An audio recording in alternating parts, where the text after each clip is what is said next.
Good afternoon again. This is the second week in a row, Dave, that we're recording Theology Thursday in an afternoon. That is. There you go. Busy, busy, busy. Hey, we did verse 13 and 14 last week, right? And the week before. And the week before. So, but this next bit is like it's such a great couple of verses, 15 and 16. Of Christ. Yeah, it's like a little anthem almost. Yep. It's a creed almost of who Jesus is. Some people say it's a hymn that was written. Yeah, it's got that feel to it. I mean, I don't speak fluent Greek like yourself, but I often use this. In fact, I think I quoted this verse on Sunday, just gone, when I was preaching on the kingdom. So why don't you? Is this your version? You're going to read your version of 15 this? and 16. Okay, let's hear it. He is the visible form of the invisible God, the one who is preeminent over all of creation, because everything on earth and in the heavens, whether visible or invisible, were created by him. He is over all of creation, over all kingdoms and governments and authority. Everything was made by him and for him. Now, just in case this is your first ever Theology Thursday and you're wondering who's him, we're talking about Jesus. Absolutely. So, tell us a little bit about this, Dave. Okay, well, last time we talked about the Great Rescue Mission. That's really what we've been on for the last couple of weeks, in which someone from the kingdom of light had to enter into the kingdom of, or the domain of darkness, to pay the penalty of sin and thus make access to God possible for fallen man. Right. So Paul goes on now to detail who it was who came. Right. Who was this Logos that John said became human? We talked about that last week. And this introduces one of the great mysteries of the Christian faith. Most religions are all about man reaching out to a God who is somewhere out there. Yeah. And in many ways disconnected from the day-to-day events of human life. Yeah. But the Christian faith is so different. Yeah. Here we find that it is God who is vitally interested in the lives of each of his creations, those made in his image, and is so interested in their well-being that he reaches down to them. So it's the opposite. It's the opposite. Yeah. He comes in the person of his Son to live and die as a man. Right. So, instead of a religion being man's effort or goal to get there, to reach there, when we die, we go to heaven. Here we have Christ coming down to us. To reach us. Yeah. Yep. And so, in that sense, it's the opposite of other religions as well, in that we don't die for God, he died for us. Wow. Which is incredible. Yeah. So Paul wants us to understand just who this was who came. What was it? Merely some angelic being, a servant of the Most High God, who came to act on God's behalf to bring a message from him to those who lived on this place called earth? No. This was no angelic being. This was no hybrid form of life this was nothing less than the Creator becoming one with his creation. God becoming fully man. The Logos became human. So who is this person, this Jesus? Throughout the history of Israel, God was always being understood as being the invisible God. No one can know what God is like. He's a spiritual being, living in the spiritual realm.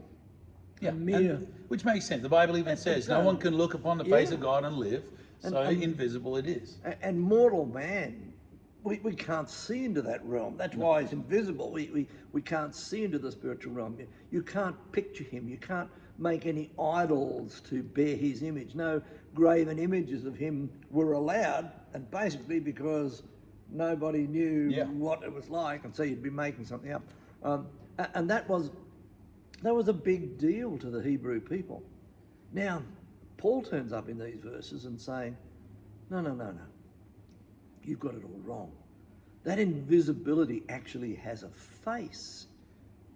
And it's a face that's been seen, and it's Jesus. Yeah. Paul doesn't say So that. not in the Old Testament, No, in the New. but Yeah, unless it was a Christophany. Anyway, let's go there some other day. we will. Paul doesn't say that Jesus is the mirror image of God, a reflection of him, nor even that he is simply representing some form of representation of what God might be like. No, he's actually making the invisible God visible to man. He is the visible form, the visible image Right. of the invisible God. I hear what you're saying. So it's not just that Jesus is a reflection of God. No, he is God. He's the right? real material. He's part of God. He's the perfect visible representation of the invisible God. The word that's translated here, and we in a lot of translations say the form of God, or the image. I guess most translations use image rather than form, but I think form's better.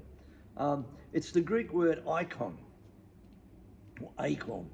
And obviously we get our word icon from it, although it's spelled a little differently, but it's where we get it from.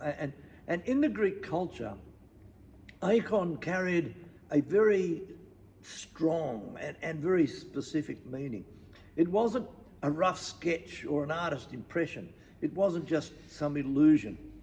Icon, this was substance, the real thing. We find something similar in Hebrews 1:3, which describes Jesus as the brightness of the glory of God and the exact representation of his being. Yeah. In other words, the fullness of God, all power and all authority was physically in him. This was the real thing. This was the Logos in human form. He was the same substance as this invisible God, even though he was visible as a human being. So there are a couple of things that have to be understood about, or in relation to the nature of God. First, God is invisible because he exists in spiritual form. God is a spirit. So to worship him, we must not use mere human means, but we must become spiritually attuned to reach into the realm of the spirit with our worship. God is a spirit. Those who worship him must worship him in spirit and in truth. So worship is not an external but an internal reality. So if no one has seen him, the skeptic says, how can we even believe that he exists? Yet we can't see wind, but except it's there. Right. We can't see a human intellect, but presume it's present. And there are some things that we perceive, not with our five senses directly, but by the application of reason to those senses. We see the effect of these things, and thus we accept their reality. I got into a problem one time with someone when they said to me, well, how can you believe in God when you can't see him? And I actually said to him, do you have an intellect?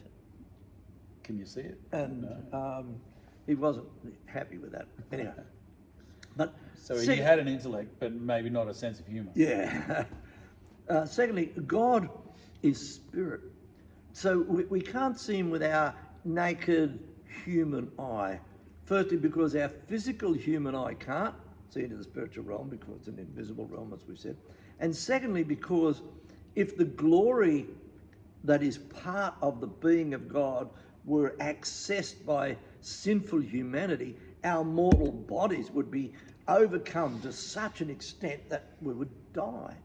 So when Moses wanted to see God's glory, wanted to see God's face, God had to hide him in the cleft of a rock until the glory passed by. Yeah. Otherwise, he wouldn't have survived. Yeah, he let him see his back, and then he glowed. Yep. Because he'd seen just that much of God. He was on fire, Yep. and he had to wear a veil over his face because he was too bright. Yes. They didn't have sunglasses back then, so next best thing. Yep. But it was a powerful moment. It was. And all of this glory, Jesus emptied himself of this. The kenosis, we've talked about that before. He was in the very form of God, but emptied himself of his glory and took on human form and thus overcame these two issues. Now he was visible and his glory would not consume anyone who saw him. But in doing this, although he had by personal choice become fully man, he remained fully God, and thus was able to be the true representation of the invisible God. He is the one who reveals, who shows the Father, because no one else is the essence. I love the way the Apostle John, this is Paul, but when John writes about it in the opening anthem of his gospel, he says, we have seen his glory, the glory of the one and only. And what was that? Well, he was full of grace and truth. And this, yes, we can get carried away sometimes in our imagination with the glowing and all the fire and the fire in his eyes and the sword out of his mouth and all of the stuff you read about as it describes him in the book of Revelation. But John says, there's something at a deeper level that is the glory of God. Jesus, we beheld his glory, the glory of the one and only, which is Jesus, and he was full of grace and truth. So I imagine when we ask God one day in heaven, how do you describe your glory? How do you define it? He would say grace and truth. Truth, yes, absolutely. Yeah. There were other occasions where God took on the appearance of a man. We call these theophanies, as you mentioned before. Right. Jacob wrestled with God. Gideon saw him. Abraham met him in human form as a king. But no one has seen God in the glory of his spiritual being, of his real essence. He came in a modified form, if you like, in a special way. So Dave, let me just press pause and ask you a question you're not ready for. Good. Or you might be ready for. You are ready for, I'm sure. I used the word Christophany before, and you've just used the word theophany. And these are physical appearances in the Old Testament. Yes. What's the difference between a Christophany and a theophany? Well, a Christophany is one where we know it's Christ who appeared. Where a theophany, we don't know. We know it's God, but we don't know whether it was God, whether it was the Father. Yeah. So is it safe to say that the fourth dude in the fire with Shadrach, Meshach, and Abednego... Christophany. It's pretty safe to say that was Jesus? I'm convinced. Because it says he looks like the Son of Man, and that's one of the names of Jesus. So there were times when Jesus in the Old Testament, like before he became a baby in Bethlehem, there were these moments, but there was also moments possibly when Melchizedek, a Christophany. Right, that's also a Christophany. Yeah. Okay, so give me an example of a theophany. Jacob having a wrestle. You just did that, didn't you? Yeah, sorry, I wasn't paying attention. Yeah, look, it's a rule of thumb. It's not an absolute, but it's a pretty good guide when you're reading the Old Testament. If you see anything about an angel of the Lord, it's a messenger, it's an angel. Right. But if you see one as the angel of the Lord, it is probably a Christophany, possibly a theophany, but very possibly a Christophany. The angel of the Lord, the heart of God, So angel is messenger, right? So it's not necessarily a winged being. It could be any messenger. Gideon's first reaction was, the angel of the Lord came to Gideon, and then he said, I'm going to die, I've seen God. Right. But it was the angel of the Lord that came So that was, I think, clearly a Christophany in that instance. Okay. There's a little freebie for you there. Okay, back on track. Back to Colossians. So John said that no one has ever seen God, but Jesus is God, the only one. This is what John said in John 1. The only God who at the Father's right side and came in visible human form. So he says that no one has seen God, but Jesus is God, the only one who is at the Father's right side. In most translations, in Colossians 1:15, it describes Jesus as the firstborn of creation. I think my NIV does. Yeah, most do. You might have noticed that I didn't. I translated that a little differently. I translated the meaning rather than the definition of the Greek. So maybe I can just explain this. When we translate it as the firstborn of all creation, we immediately get people to imagine that Jesus was a created being. So Jesus was first to be born, so he had to be created. Gotcha. Okay? And this, of course, is heresy. This was evident in the early church, one that we talked about at great length in our look at 1 John recently here on Theology Thursday. And it's certainly not saying that Jesus was a created being. In fact, it says that everything that was created by him. And so if everything was created, he can't be a created being because he couldn't create himself.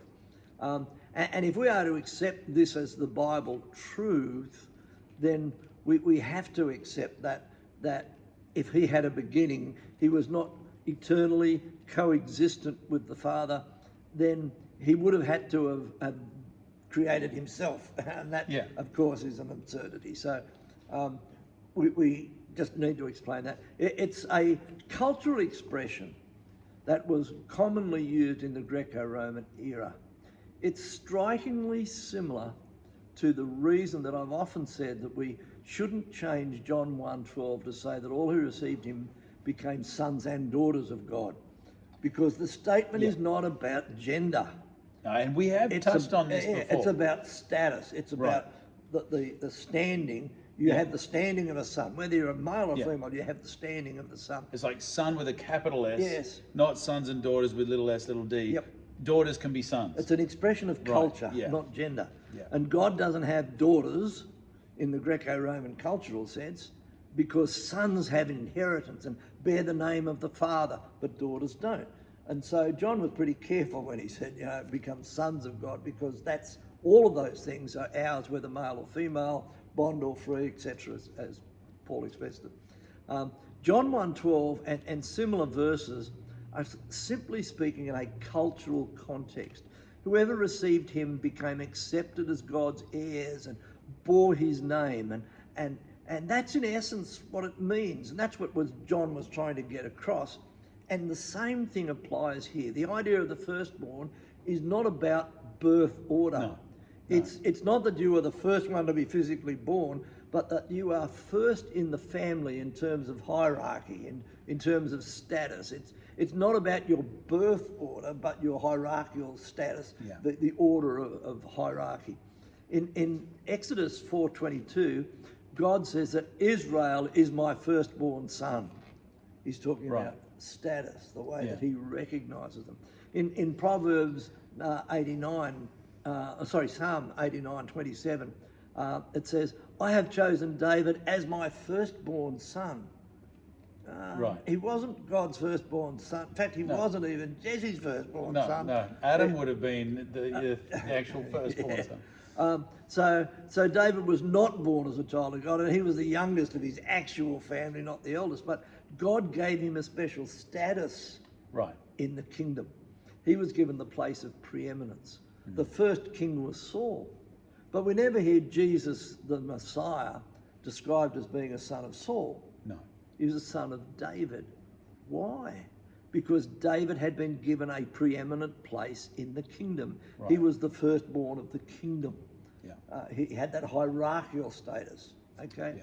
So the idea of the firstborn is that he is the one who is endowed with the greatest honour, the greatest power and authority.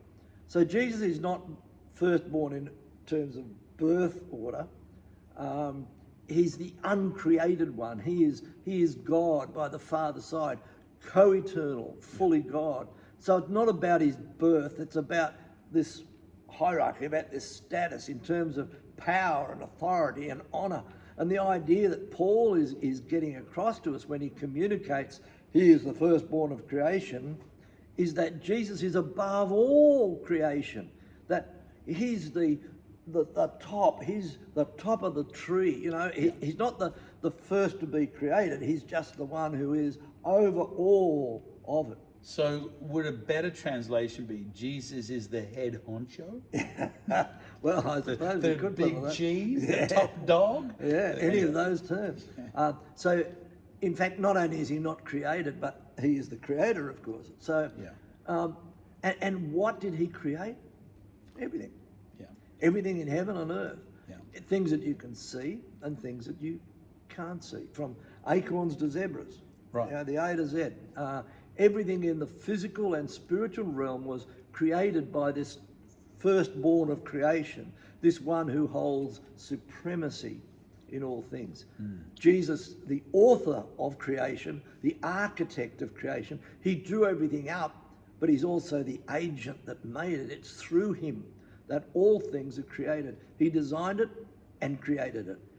And he is the purpose behind it all as well. Yep. All things are created by him and For him. for him. Yeah. So you were created for him. Yeah. And And this is what I was touching on Yeah. Sunday, wasn't it? You know, like the physical universe Yep. was created for Jesus. Yep. So that he could rule as king over a kingdom. And you know, what do you do when you own everything, when everything belongs to you? Well, and you want to expand your kingdom, well, you create a whole new dimension, Yep. the physical universe. So he creates a whole physical universe that he can also have dominion over.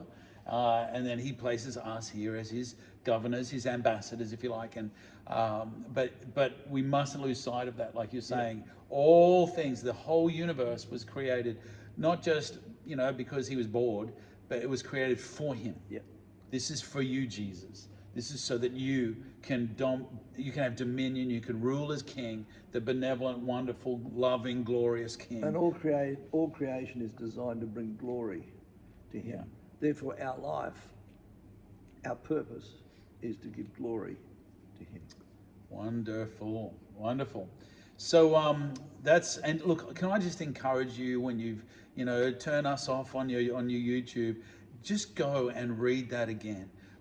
Colossians 1:15 and 16. It is such a wonderful hymn, anthem, this great, glorious sort of statement of who Jesus really is. It's one of the greatest ones. When Jehovah's Witnesses come to my door and they say, "Oh, Jesus wasn't God; he's just the Son of God, little s," I go, "Yeah, let's read Colossians 1, and then you tell me he's just little s, son." No, he's big S. He is God in the flesh, and he wasn't created by God; he actually created everything. So have a meditate on that. And in the meantime, we'll see you on possibly Sunday if you're around on the Sunshine Coast. Otherwise, we'll see you next week on Theology Thursday.